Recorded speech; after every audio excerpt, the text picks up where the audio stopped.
for listening to the Station of the Cross, proclaiming the fullness of truth with clarity and charity. Heard around the world on your Android and Apple mobile devices.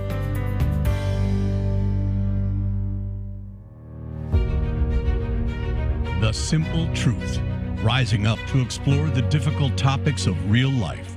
Join us as we proclaim the good, the true, and the beautiful with the simple truth of Jesus Christ and His Holy Catholic Church through Scripture, tradition, and the Catechism.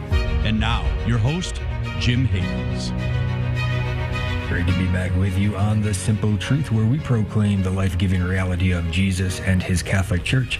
We consecrate everything to the Sacred Heart of Jesus through the Immaculate Heart of Mary and the pure, strong heart of St. Joseph. It is Throwdown Thursday, where we focus on themes of spiritual warfare and the real challenges that are before us, all to better understand the battles that we're in, to actively, effectively engage in fighting the good fight, to participate with the grace of God that is being lavished upon us, and to share in the victory of Christ now and for all eternity. Parenting for purity is our topic today. So parents, this is mostly a show about us today, yet grandparents, you still have a very important role. Stick with us today. And older children, guess what? Most of you are likely to be parents one day. So don't you want to be equipped to give the best and to be the best for your own kids? Of course you do. Well, start your training right now. You might even hear something today that will help you personally as well. And if you need any extra motivation to understand the importance of this topic today, consider that in the apparitions of Our Lady of Fatima, 9-year-old Jacinta, now Saint Jacinta of Fatima, revealed that according to Our Lady, the sins which cause the most souls to go to hell are the sins of the flesh, meaning sins against chastity, against sexual integrity. And on the positive side, consider Catechism of the Catholic Church 2531, which says this: purity of heart will enable us to see God. It enables us even now to see things according to God. So think of that vision, this freedom to live as we are made to live, this awesome inheritance that Jesus died to give you, that you might live it. Right? This is what we are after today. So our guest today, one of the best, Jason Evert. He is a Catholic husband and father. He's traveled to 6 continents to bring the message of purity to millions of people for more than 20 years, including lectures at dozens of universities, including Harvard, Princeton, and the United States Naval and Air Force Academies. He is a best-selling author of more than 15 books, including St. John Paul the Great and How to Find Your Soulmate Without Losing Your Soul. He and his wife, Kristalina, run Chastity Project. You can find it at chastity.com. Also, the podcast, Lust is Boring, and they lead an international alliance of young people who promote purity in more than 40 countries. Jason, it is great to have you back with us. How are you today? Thanks for having me on. Doing well. Excellent, excellent. So Parenting for Purity, it's a seminar, it's a talk that you give to parents around the world. When did you begin delivering this particular talk addressing parents about how to transmit the message of chastity effectively to their children on a daily basis? And what prompted you to say, I think I need to start giving a talk to the parents directly? Yeah, well, I started giving the talk pretty early on in the ministry because parents are the primary sex educators of the kids, not me, not the school, not the government, not the state. It's the parents. But here's the challenge in that. I mean, I'll ask the parents, like, how many of you were given by your parents, a clear and convincing explanation of the church's teaching on chastity?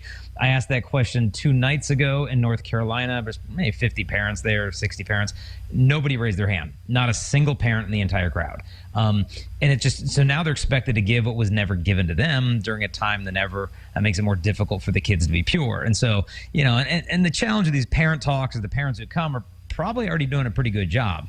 The parents who don't come are the ones you really do want to speak to, but sometimes the parents need a chastity talk more than the teenagers do. I mean, it's not like, okay, once you get married, chastity's a walk in the park and doesn't apply to you anymore. This is a virtue for all of us. If we want our kids to practice it, we need to be living it. Mm-hmm. Yeah, that really is the core of your talk in a way. I want to dive deeper into that a little bit later as we go, but just in terms of speaking to different types of parents that are in the audience. How do you weigh that as you develop your talk? I know you have different versions, a Catholic version, a public school version, but even within those categories, there are so many different types of parents. How do you tailor your message, that message of chastity, for maximum effectiveness with the parents? Well, all the parents are there for the same reason. They want to help their kids. I mean, they realize their teens are under this relentless assault against their innocence, and they want to know, what can I do to defend my kid from all of this, and what can I do to bring him back if they're making bad decisions? So you're kind of selling the parents by like, hey, here, I'm going to give you strategies on how to help your kid. And then you pull them in that way, but then by the time you're at the end, it's like, okay, actually, this is for you. This isn't something we just need to have our kids do. If we want our kids to date well, we have to start dating each other as spouses. We need to teach them how to live out these principles by the way that we live on a daily basis as well. And so we don't start off with that point. We want to sell them and, hey, we're here to fix the kids. But then by the end, it's like, okay, let's be honest with ourselves. I mean, the issue's closer to us than we might want to admit. And but you got to build up to that, obviously. And so I want to give them strategies, communication techniques, help them to understand everything the kids are under, this relentless assault, not just on like online pornography and stuff like that, but just what it even means to be human. These kids going off to college and having to pick their gender in their college application, and there's 18 to pick from just to get into Stanford University, and male and female aren't even options on the list. It's like, okay, folks, like we're up against something big here. We got to get our heads together and figure out a strategy to help our kids not just defend themselves from this society, but to change it from within. Mm-hmm. Yeah, very good. Yeah, along those lines, you talk about parents being a, quote, on a frontier of parenthood where no parents have ever been before. So give us the lay of the land for parents. In your view, what are you seeing? Well, it's rough out there, obviously. I mean, anywhere from the epidemic of sexually transmitted diseases, the most common of which is called human papillomavirus, and it's killed more women than AIDS because it can cause cervical cancer. And typically, about 45% of kids get it from their first sexual partner. And so you've got the physiological fallout of the sexual revolution, the emotional fallout. I saw in the Washington Times an article that said depression, a new sexually transmitted disease, because of how predictably that mental health outcome happens after a teenage girl becomes sexually active. So you've got the emotional fallout, obviously the spiritual. Once we get involved in these sexual sins, our vision of God, it becomes clouded and blinded, and that religion no longer seems to make sense anymore. And so you've got the physical, the emotional, the sociological, even the anthropological. Like I said, like, what does it mean to be human? It was Andrew Cuomo's daughter, Michaela, came out a few weeks ago and said that she now declares herself to be demisexual. That at first she thought she was straight, and then she thought she was lesbian, and then she concluded she's bisexual, and now she's finally found a home in the identity of demisexual, which means that you're only sexually attracted to people to whom you have an emotional connection to. It's like, okay, that's not a new identity. That's a healthy human being, all right? But the kids have to navigate through all this stuff. And on top of that, you've got the online pornography where the average kid is getting exposed to this between 9 and 11 years old. And not just the boys. I mean, the girls are getting exposed younger and younger. I mean, just on this last trip, I met two girls who they or their friends were struggling with being asexual, meaning I want to get married, but I want to leave a completely abstinent celibate marriage. I'm like, well, you might want to run that one by the spouse first, but where's this coming from? Where it's coming from is that all they've seen of human sexuality is what they've heard around the cafeteria table from a bunch of 15-year-old boys looking at porn on their cell phones and the porn they've seen themselves. And if that's what human intimacy is, well, count me out. My identity is asexual. And so that's what I mean by frontier.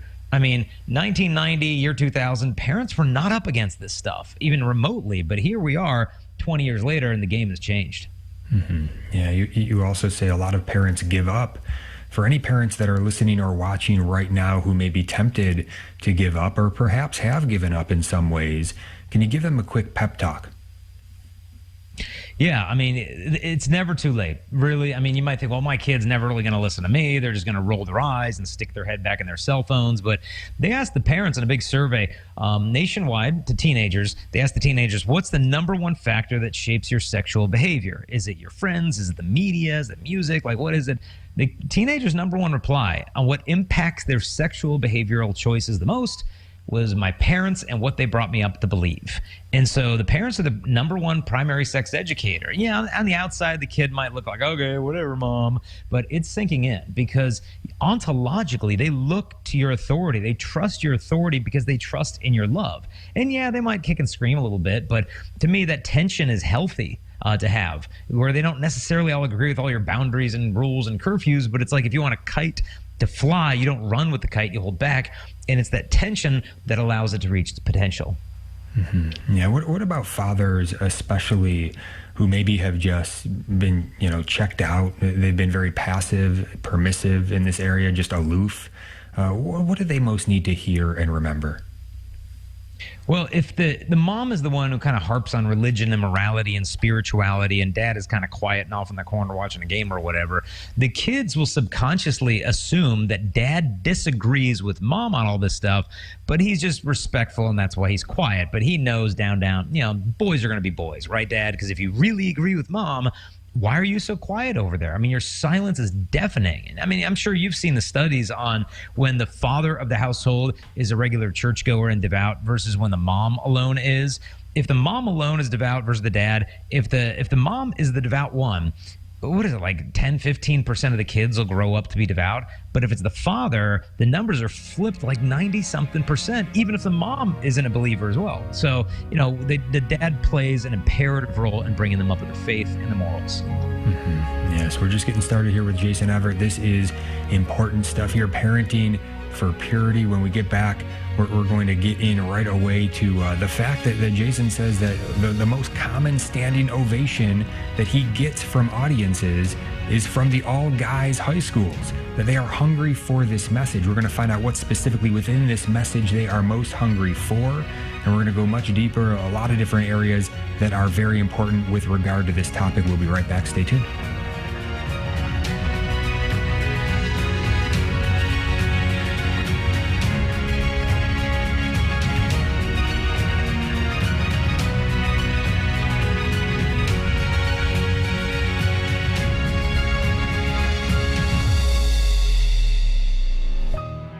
Prayer of Deliverance. Almighty God and Father, we beg Thee, through the intercession and help of the archangels, Saint Michael, Raphael, and Gabriel, for the deliverance of our brothers and sisters who are enslaved by the evil one, from anxiety, sadness, and obsessions. We implore Thee, deliver us, O Lord. From hatred, fornication, and envy. We implore Thee, deliver us, O Lord. From thoughts of jealousy, rage, and death. We implore Thee, deliver us, O Lord. From every thought of suicide and abortion. We implore Thee, deliver us, O Lord. From every form of sinful sexuality. We implore Thee, deliver us, O Lord. From every division in our family and every harmful friendship. We implore Thee, deliver us, O Lord. From every sort of spell, malefice, witchcraft, and every form of the occult. We implore Thee, deliver us, O Lord. Thou who said, Peace I leave with you, my peace I give unto you, grant that through the intercession of the Virgin Mary, we may be liberated from every demonic influence and enjoy Thy peace always. In the name of Christ our Lord. Amen.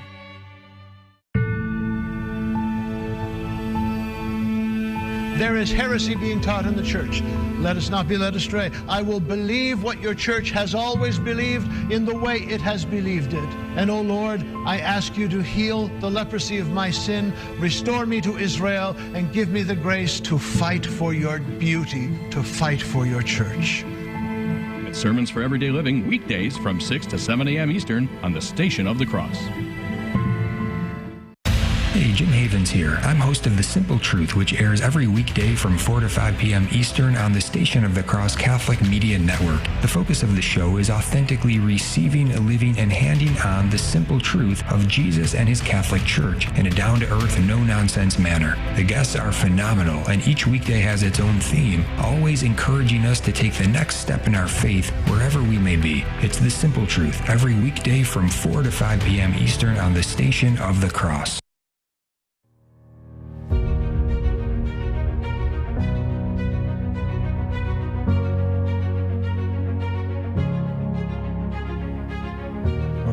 Simple Truth. Jim Havens here with our guest today, Jason Evert. He is a Catholic husband and father, has traveled to 6 continents to bring the message of purity to millions of people for more than 20 years.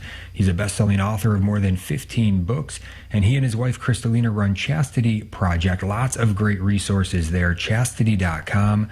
Also, the podcast, Lust is Boring, and they lead an international alliance of young people who promote purity in more than 40 countries. All right, and I do want to make mention of the fact that as well, this talk, this Parenting for Purity talk, you can get a recording of it by going to Chastity Project, chastity.com. You can even search online and find videos of Jason proclaiming it, and we're going to cover a lot that is in that talk, but not the fullness of all that is there. So I do want to encourage you to make sure to go ahead and watch that talk or listen to that talk. And also we're going to get into some areas, flesh out some things beyond that talk today. So I know that this show is going to be valuable to you as well beyond what the talk gives. And but one of the things you do mention in the talk that is very, very powerful is that you say that the most common standing ovation that you get from audiences is from the all guys high schools. They are hungry for this message. What specifically within this message are they most hungry for? Yeah, no, they're starving. I mean, the last talk I gave was about 36 hours ago. It was a high school in North Carolina. It was a co-ed one, but as soon as the talk was over, the entire student body stood at their feet and clapped. And it isn't, to me, it's not like, oh, yay, Jason. It's like, no, this is the message that they're created for. I mean, their hearts are made for love. Their minds are made for the truth. And Chastity, in a way, offers both of them. But for the boys, when you go to a boys' auditorium, I mean, you figure gym with like 800 guys in there, they don't give you their respect. You need to earn it. It's not like, oh, please talk to us about relationships and sexuality. I can't wait to hear what you have to say. I mean, no, they're like, okay, who's this guy? You know, what is he going to tell me to do to my girlfriend? And why do I need to not listen to him? But if you can break through that of just being genuine and having fun with the guys and then really challenging them, I find they respond very generously. I mean, they want to be noble and heroic and courageous and sacrificial. They know in the depths of their heart that, you know, looking at porn on their phone and having some erotic moment with their laptop, like this is not manly behavior, you know? And so when a guy can come in there and just be honest with them and not look down at them and treat them like they're the problem, but be frank with them and treat them like they're the solution, I find they rise up. They want to be challenged. They want to be called out in a way that doesn't, you know, degrade them in a sense of just like, okay, you guys need to be like me. It's like, no. We're all in this thing together. And all of our hearts is this battlefield between love and lust. And here's some strategies that'll actually work so you can be free to love a woman. Because you don't become a man by conquering women for the sake of yourself. You become a man by conquering yourself for the sake of the women.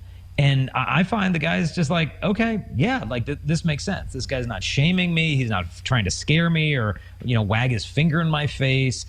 That's the kind of guy I want to be. Because, I mean, how many of these guys at a gym, figure 800 high school boys, how many of them want to be some like porn addicted 35-year-old dad who's got to slap his laptop shut when your 4-year-old daughter comes in his office because she can't see what I'm seeing? None of the guys want to be that guy. And so that once they realize that I'm coming to them as an ally and an advocate, not some adversary who's going to try to emasculate them, I just find they're really open to the message. And then afterwards, they stay there for hours asking questions and wanting help and things like that. Yeah, and what's the difference in terms of the all-girls schools? They're still hungry for the message, certainly starving for it as well, but probably different aspects of it resonate. You tailor the talk differently for them, I'm sure. So what is it with respect to this message of the virtue of chastity that really jumps out to them? Well, I think for the ladies, the women are more intrinsically receptive of just like, okay, who's this guy? We're gonna have a conversation about relationships and dating and the way guys think. Like, okay, let's see what he has to say. There tends to be more openness. I mean, yeah, granted, sometimes there's some cynicism there, just like, what's this guy gonna come do and tell me to be modest and everything? But I find with these guys or the girls, whereas the guys want to feel like they're the solution to the problem, I think what girls desire is just to feel understood. Like, okay, this guy gets it. This guy understands what I'm up against here. And he's not trying to shame me, and label me because of my past or things that have happened to me. And when I share my story with my wife and her conversion story and how she lost her virginity at 15 and raised in a broken family and, lived that bad lifestyle for years and started over and we got married, I think a lot of them feel, vicariously loved through that in the sense of like, okay, if this guy can marry a woman and raise a family with her and she's had this rough past, then obviously he's not going to judge me because I made some mistake with my boyfriend 6 months ago. So I think that disarms them, but they want to feel understood, and when you start talking about things like modesty, it's so easy for them to get defensive. Well, don't tell me the way I should dress. If a guy has a bad imagination, that's his problem. But you have to enter into that. Like, why is there such resentment towards chastity, towards modesty? And I said, well, I think there's two really good reasons why women are resistant to the message. Reason number one is because whenever you hear about modesty, it's always the women. I mean, when was the last time you heard a modesty talk for guys? Like, never. And it's always treated like, well, the woman's the problem. She's the seductress. She's the occasion of sin. She's the woman caught in the act of adultery. I mean, you were dressed like that. It's not a surprise you got that response from guys. I mean, you should dress more. And that makes women very defensive because it's rooted in a falsehood. Because think about it. What is the cause of robbery? Is the cause of robbery the presence of jewelry in the window of the store, or the presence of greed in the heart of the robber? Greed causes robbery, jewelry does not. And so the cause of lust is not the beauty of the feminine form, but the heart of a man who does not know how to look rightly upon another. Now, obviously, by the way girls dress, they can invite love or lust, but ultimately, if you treat women like they have the power to make a man sin, then you rob him of his moral agency. That no one, strictly speaking, can cause you to sin. They can tempt you to sin, but no matter how a woman's dressed, she deserves respect. But then we got to lead into how dressing modestly is an unspoken invitation of love. And then you build the case for that. But you first need to make them feel understood that, yeah, I mean, I understand. It's frustrating because nobody talks about male modesty because we've reduced modesty to clothing. And if that's all modesty is, then most guys think, well, I got pants on, I got a shirt on, we're good to go here. But it's so much more than that. It's the modesty of your intentions, the way you speak, the way you dress, the way you dance, the whole person of how we carry ourselves. And so when a woman feels, okay, that guy gets how I feel, and understands the pressure to look perfect and eat perfect. And I find that the girls are real open to that. And just the encouragement that, like, look, your value as a woman does not come from your virginity, all right? Your sexuality has value because of you, and you still have yourself to give. And if you think your value rests in your virginity, then if you lose it or someone takes it from you, you think, oh, I'm damaged goods. What good do I have to offer any man now? It's too late for me. And so when you start to untangle these misconceptions and biases toward women and, explain like these double standards they have to put up with, where if a guy is sexually active and a girl is sexually active, they get called completely different names for the exact same behavior. And you see the girls as, oh, yes, fine. Okay, this guy gets it. And if they feel understood, I find that they're become extremely receptive to the message. But first, you need to help them to understand that you understand where they're coming from. Mm-hmm. Yeah, and when you deliver your talks, you do get students, young people coming up to you after talking with you for a long time. It really is incredible. Mm-hmm. And so on the flip side, what do you notice are the popular themes for both the guys and the girls? I'm guessing that they would be different in terms of what are they mostly missing? What is it? Is it attention, affection, obviously the right information, the truth not being handed on? But what do you notice really as standing out in the biggest items that they're missing and that is causing difficulty for them? Well, I think if the guys are lacking anything, it's a positive male role model in their life, because men learn manhood from men, not from a curriculum or video or whatever. Like, they need to be in the presence of authentic men. And I think what the girls lack is a sense of how lovable they are, especially if they're coming from a home where maybe they didn't receive a lot of that fatherly affirmation. Even if he's physically present but emotionally absent, it just kind of leaves this father wound, and they try to fill up those gaps by being desired by guys. Even guys that they don't even really desire. They just want the feeling of being desired by somebody because they don't even want themselves half the time. And so those are some of the trends I'm seeing. And with the guys, when they come up for advice, number one thing, not even close, is the pornography. Hey, I've been struggling with this stuff. I'm trying to break free. I can't. It's been going on for how many years, whatever. What do I need to do? And because all the guys know this isn't what they want to be stuck in, but just because they know there's a problem doesn't mean they understand what the solution is. And so they're really looking for tips and strategies on how to permanently break free from a pornographic addiction. For the girls, most of their questions are more relationship oriented. Well, here's the situation. Here's what's going on. And then he said this, but then he did that. And what do you think he's thinking? And da-da-da-da.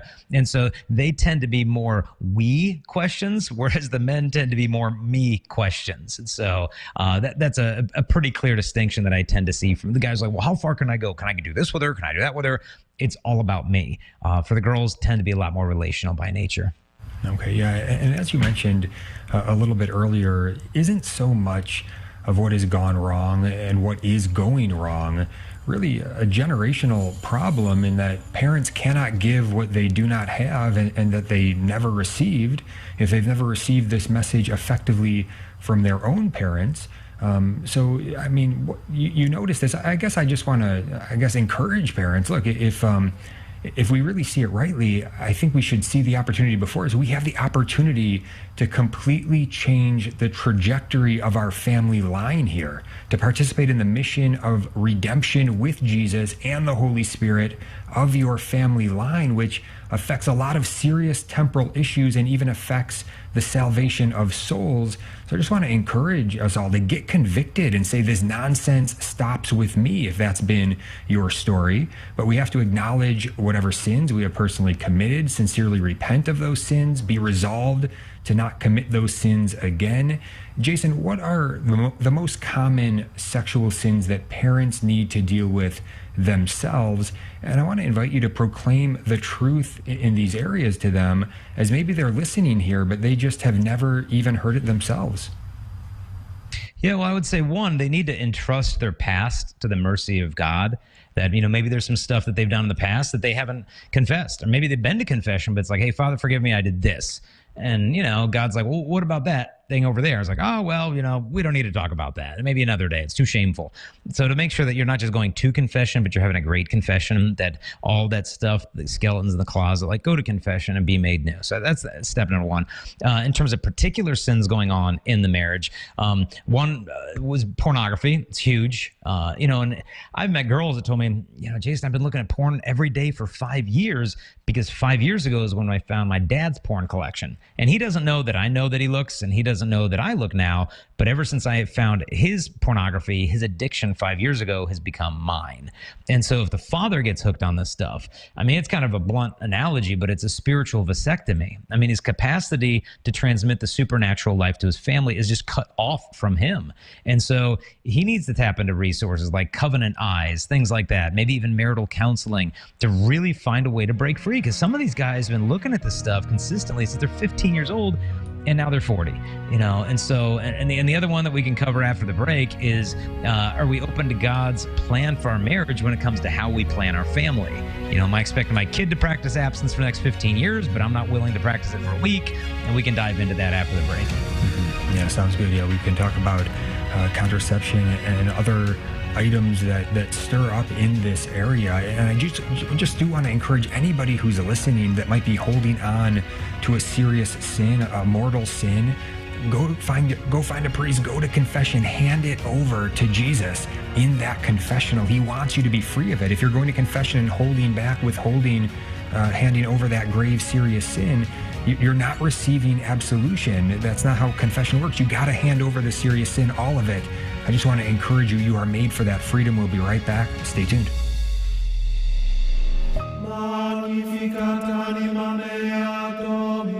If the cares and anxieties of life are weighing you down, come to the St. Thomas More House of Prayer and allow the Lord to refresh your soul. The St. Thomas More House of Prayer is a Catholic retreat center devoted to praying and promoting the Liturgy of the Hours. You'll find a tranquil atmosphere that's ideal for deep prayer, whether as an individual or for a group retreat. We're located at 365 Hill City Road in Cranberry, Pennsylvania. Make your reservation today or learn more at liturgyofthehours.org. You can also call us at 814-676-1910. That's 814-676-1910. We would love to help you experience the Liturgy of the Hours and discover the prayer that will change your life. This is Jesuit Father Robert McTague, your daily host of the Catholic Current. Join me on Thursday at 5 p.m. Eastern when we'll welcome back distinguished scripture scholar Dr. Scott Hahn. We'll be talking about his new book called The Decline and Fall of Sacred Scripture, How the Bible Became a Secular Book. Please do mark your calendar for this important conversation. That's Thursday at 5 p.m. Eastern on the Catholic Current, coming to you from the Station of the Cross and the iCatholic Radio mobile app. There's so much confusion in our world today over what love is. By displaying a Catholic Radio bumper magnet on your car, you'll help others understand love as designed by God. Order your free bumper magnets at thestationofthecross.com. We'd be happy to send bumper magnets for your listening area so that others can come to know the Lord. That's thestationofthecross.com. Thank you for sharing Catholic Radio on the road.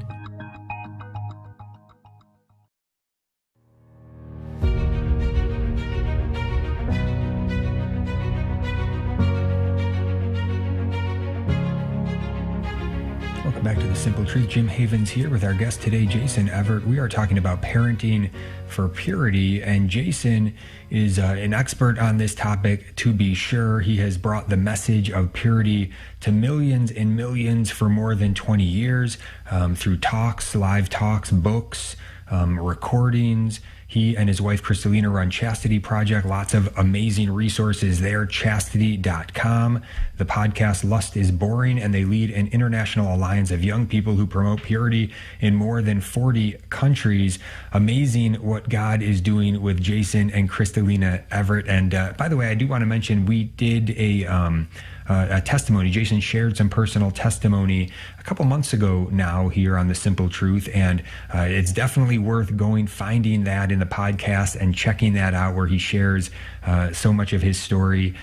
What a blessing, what a blessing. But let's get back to the content here today. Parenting for purity. Right now, wanting to encourage parents to really shine the light on their own mess going on within their hearts, within their souls, within their lives. We want to bring that all to the Lord. We want to let the Lord work in us in order that we can actually receive what he has for us, so that we have what he wants to provide for us, so that we can pour out our love in freedom, in goodness. All of that can get transmitted through us from him to our children. This is how we are made to live and parent. And so again, Jason, before the break, we were talking about the popular sins that parents are dealing with and really speaking to those. What else can you share with us? Yeah, one of the biggest ones is that chastity isn't a virtue that you just practice until you're married. It's a virtue we need to practice as husbands and wives. And well, what does that mean? Does that mean abstinence, celibacy? It helps to define the terms. Abstinence is just the absence of sex. Celibacy is the state of not being married. But chastity means that we use the gift of our sexuality according to God's plan, according to our state of life. And so for a married person, it would mean that, well, I'm using sex according to God's design, which is the wedding vows made flesh. And when you get married, you promise that your love is free, and it's total, and it's faithful, and that you'll welcome children into your marriage. And then you go off to your honeymoon, and then you exchange those wedding vows through the one flesh union. And you give that person those vows, not just in your words, but in your body, given freely, giving totally. You hold nothing back, not even your fatherhood. It's faithful, not just with your body, your imagination. It's fruitful. It's never sterilized or contracepted. And when some couples hear that, it's like, well, wait a minute. What am I supposed to have? 10 kids, 15 kids? We can't afford that, financially, emotionally. What are we supposed to use? The calendar rhythm method? I mean, that had a failure rate of 30%. That's not realistic. Well, no. I mean, the church says if you have a sufficient reason to postpone pregnancy, you can fall back on natural family planning, NFP, or the fertility awareness methods. And are they demanding at times? Yeah. I mean, contraception is more convenient, but at some point you have to decide what matters more, your Catholic Catholic faith or your convenience, because you can't always have both. And NFP is demanding. I mean, but couples who use it have a divorce rate under 4%. According to the British Medical Journal, it's more than 99% effective. And at the end of the day, I mean, our kids will not always obey you, but they'll never fail to imitate you. And so with natural family planning, it's not that, oh, good Catholics use NFP, bad Catholics use contraception. No, good Catholics understand children are the supreme gift of marriage. The default position is openness towards life. And if we can't have another kid now, for whatever good reason, then we can fall back on NFP, but NFP is not the default. The default is realizing that there's no greater gift that God could bless our marriages and families with than children. But I understand. I mean, there's times where, now's not the time for us to conceive. I know I met a couple on the East Coast. They got married, and their friends got married and got pregnant on their honeymoon, twins. And then a month and a half after the twins were born, her fertility came back and she got pregnant with triplets. And so in the first year of their marriage, they'd created 5 human lives. And so look, I get it. If you've got 5 kids under the age of 2 by your second wedding anniversary, yeah, I understand. Maybe now's not the time to conceive again. But God, in his wisdom, has already built into a woman's body seasons of fertility and infertility. You don't have to work against those. You just have to understand those. And if you can understand them, and you can abstain from sex on the days where she's likely to conceive, then you can plan your family that way without any of the side effects of contraception, the increased risk of birth control, breast cancer from the birth control pill, the fact that these drugs are abortifacient in the way that they can act sometimes in a woman's body. You don't have to worry about any of that stuff. And then when you stand at Mass on Sunday with your family and you say, I believe in the Holy Catholic Church, the communion of saints, you're actually living that out. It's not like, I believe in the church, but I'm in charge. It's like, no, God is the Lord of our kitchen when we say, bless us, O Lord, and these thy gifts, but he's the Lord of the bedroom as well. And if we're willing to trust him with our whole bodies, even if we haven't up to this point in marriage, chastity just matters at the present moment and how we want to live from here on out. And if we're willing to embrace that virtue and live it out on what we're looking at online, on TV, at the movies and magazines, and how we're treating each other in the bedroom, then we're in a position of authority to be able to transmit that message to our own kids. Mm-hmm. Yes, this is a message that is good, true, and beautiful. Sadly, the world has tried to flip it upside down and make it appear anything but old-fashioned. Oh, that's just the church telling you what to do. But if you understand who Jesus is, you understand the church that he instituted, the Catholic Church he instituted for us and died to give us. You understand the magisterial teachings are for us. This is a gift for us. And if you step out in faith and say, you know what, this makes sense, I'm going to actually strive to live this, and you actually enter in to living this life, you will find out in your experience that this is real. This is what we are made for. One more area I want to ask you to drill down on, very uncomfortable area that people don't want to bring to the light. You talk about pornography, and I think a lot of times men can sort of weasel out in their own minds and hearts when somebody mentions pornography, because they can just kind of cast it aside and say, well, that's just hardcore pornography. I'm not doing any of that bad stuff. Meanwhile, they're still caught up in the sin of masturbation, which is really what we're talking about here. So can you just talk about that in and of itself in terms of this is something that is a serious sin. This is not how we are meant to live, and it really is turning us upon ourselves, inverting what is meant to be a gift of love. We are not meant for turning this gift inward, and what happens is a lot of bad effects from this. I think really what it is in a nutshell is we're training ourselves to see another person as an object to be used. And that's training our whole vision, the way we see, the way we're dealing with women, even if it's not, of a sexual, intimate nature. Still, just in our daily conversations, we've tainted the way we're viewing people, and that's going to have some serious effects. Anything else you can speak to on that?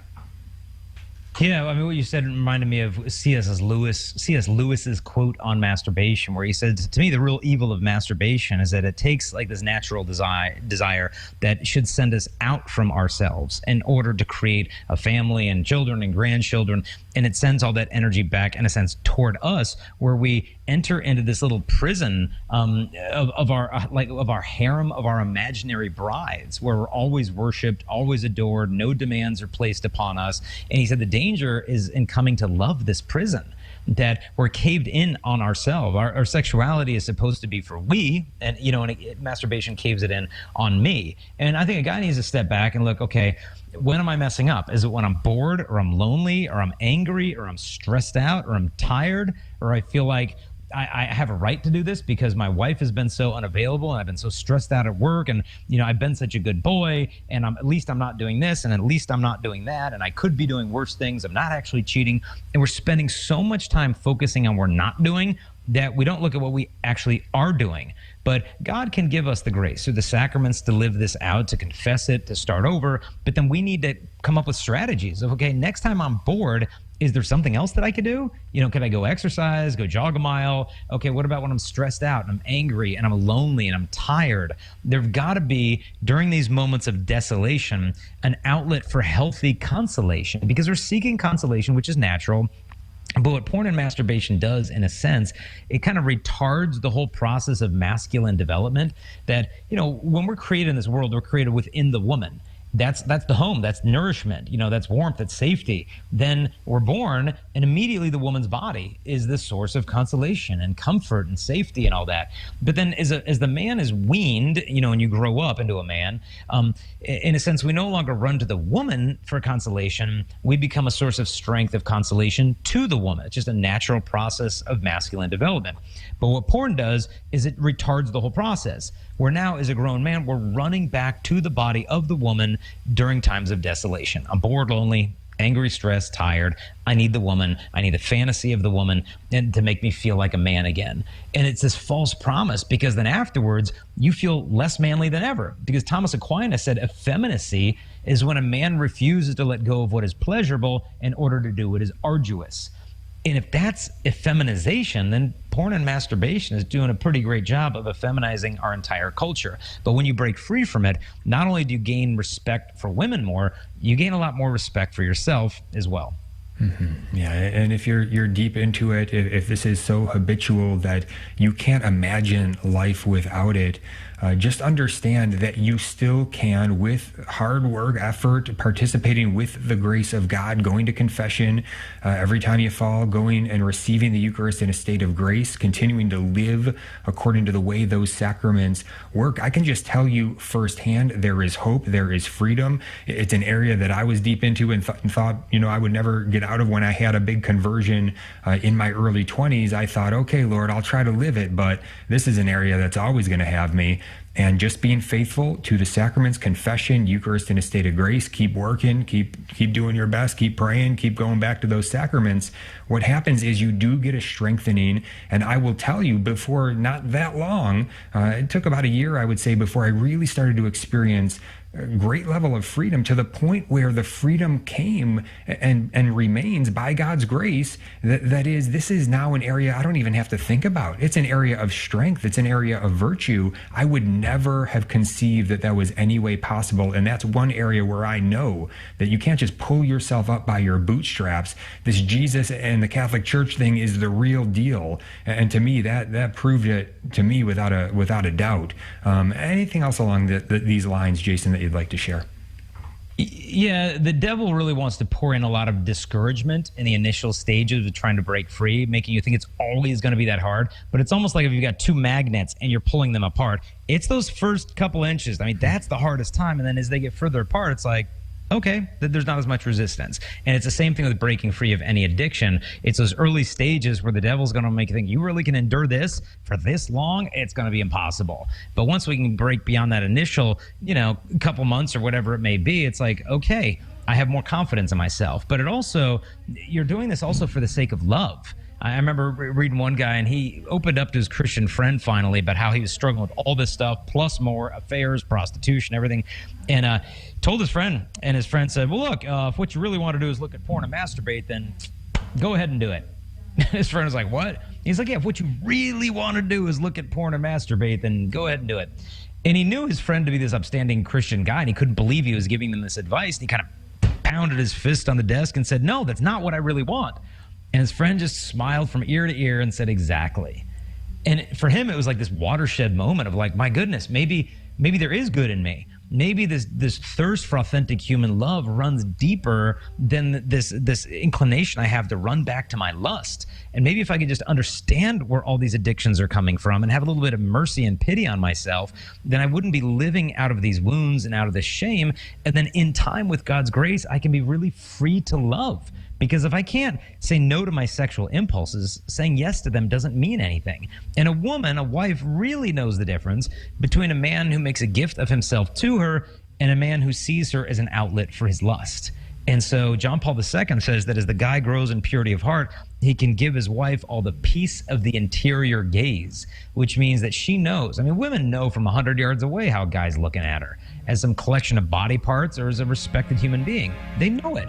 And if he grows in purity of heart, then he can actually bless his bride with this peaceful reassurance that she's being looked at as his respected and beloved companion, not an outlet for his needs for lust. And so the fruit of that purity is the freedom to love. Yes, very, very good. Yes, we need parents to be striving to live the vocation to holiness themselves, a life of prayer and virtue and participation with God's grace. We need to see and receive the pearl of great price, the treasure hidden in the field worth giving everything for, Jesus and his Catholic Church. And when we come back, we're going to get into this practical advice that Jason has for us for forming children, advice on how to hand it on effectively when we come back on The Simple Truth. Stay tuned.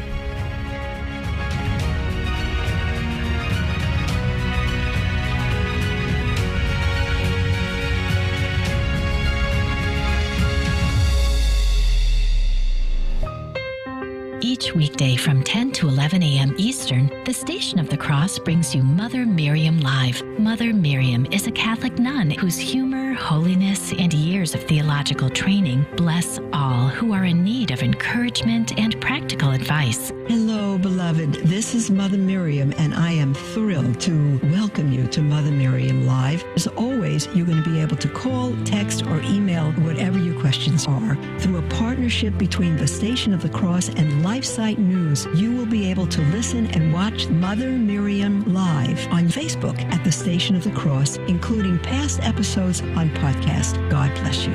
Listen on your local Station of the Cross affiliate and our free iCatholic Radio mobile app, or watch the Mother Miriam Live video stream on Facebook by searching the Station of the Cross. That's Mother Miriam Live each weekday from 10 to 11 a.m. Eastern on the Station of the Cross. Do you love listening to the Station of the Cross on your car radio, but sometimes find yourself driving outside the listening area? Never miss another minute of your favorite show. Download the iCatholic Radio app so you can listen anywhere in the world 24 hours a day. The iCatholic Radio app is available for your phone in the Apple Store or for your Android phone in Google Play. Visit thestationofthecross.com for more information. We offer several ways to view our programming grid, including at our website, thestationofthecross.com, and on our iCatholic Radio app. Just click the menu icon in the top left portion of our app and select the link to our programming grid. That's at thestationofthecross.com and on our free iCatholic Radio app for Android and Apple mobile devices.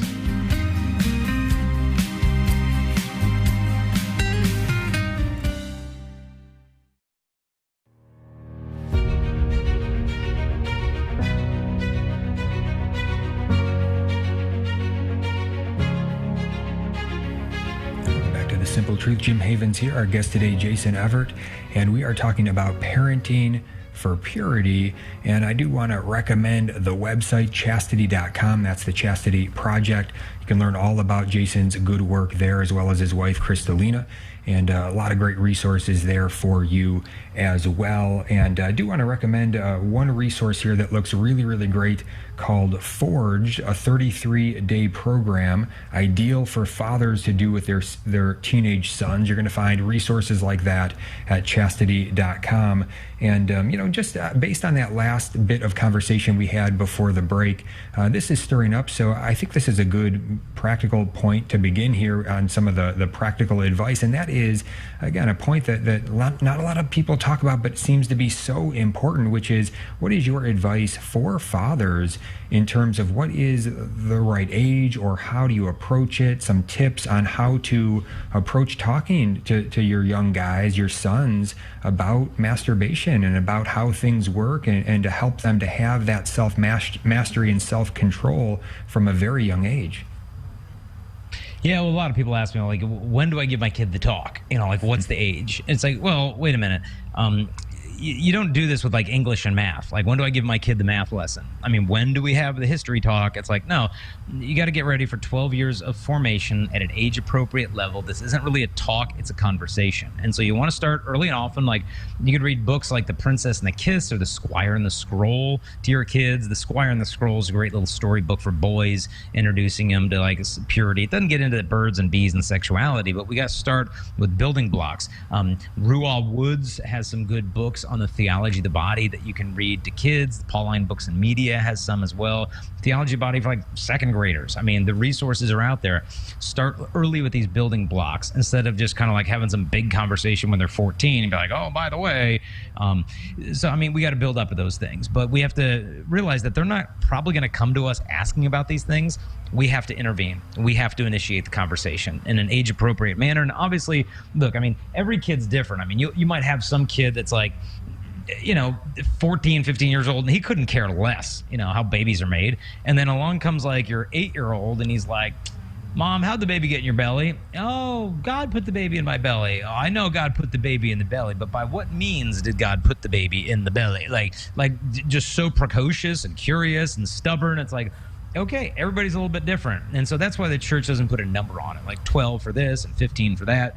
Every kid, every culture is different, and the parents know best. You just got to be careful not to have like an ostrich approach of this, not my house. And, we can all tend to do that because sometimes our kids do a good job of making us think they got it all together when in reality they're doing what on the iPad at grandma's house? And so we've got to be vigilant with these things and have conversations frequently and not be afraid to touch on these subjects with these kids. Yeah, it might be a little bit awkward, but that's okay. If you're not talking, well, then the world is going to fill the void of that silence with a very contrary message. Mm-hmm. All right. What other practical advice would you like to share with us today? Well, for one, when you do talk about these subjects, make sure it's not like a shame-based, like that's a dirty body part and that's bad. It's like, no, like there's no dirty body parts unless, you haven't taken a bath in a week or whatever. Like it's all good. And so we don't want to begin with this shame-based approach because it makes kids neurotic with their sexuality of just like, okay, sex is evil, bad, dirty, morally sinful, get diseases, pregnancy, shame, blah, blah, blah, blah, blah. And then I get married and it's the most wonderful, holy thing ever. It's like, okay, well, psychologically, so that can be hard, especially for a young woman to transition from like, okay, this is really bad, now it's really good. Or, your virginity is the best thing ever, and then you give it away and it's like, oh, great, now I lost it. And even in marriage, it kind of creates this tension if we're not explaining these things in a healthy way. On our podcast, we recently had a guest on and did a show called Idolizing Virginity, where we really broke apart these, the approach that's sometimes used in abstinence circles where it just becomes virginity is the gold standard. And it's like, yeah, virginity is a wonderful gift. I got married as a virgin, fantastic, whatever. But a lot of people can think, well, as long as I'm a virgin, I'm good. Meanwhile, I can do all this other stuff. Well, that's the distinction between chastity and abstinence. It's not abstinence is just what you're not doing. Chastity is what you are doing. In terms of practicals for the parents, a couple things I'd recommend. Go to Focus on the Family's website, pluggedin.com. Pluggedin.com will give you movie, television, video game, and music reviews. So you can know what you're bringing in your house, making sure it's safe. So check out pluggedin.com. Also, Covenant Eyes. If you use the promo code Chastity, you can try it free for a month. This is an artificial intelligence screen-based for, just like porn filters. So it's going to block not just the internet porn, but porn's coming in through Instagram, Twitter, YouTube, like all that is full of porn. And so you've got to be able to block that from TikTok and Snapchat, the sexting messages and all that. Covenant Eyes can block all that stuff, even if it's not coming through an internet browser. And so install Covenant Eyes on the family's devices. And if you're still wondering, well, how do I do this? I know it's overwhelming. Covenant Eyes came out with this great tool. All you have to do is open up your text and send a text message with the word safe to the phone number 66866, and then you'll get a week full of videos that are only 5 minutes long each. You'll get one a day.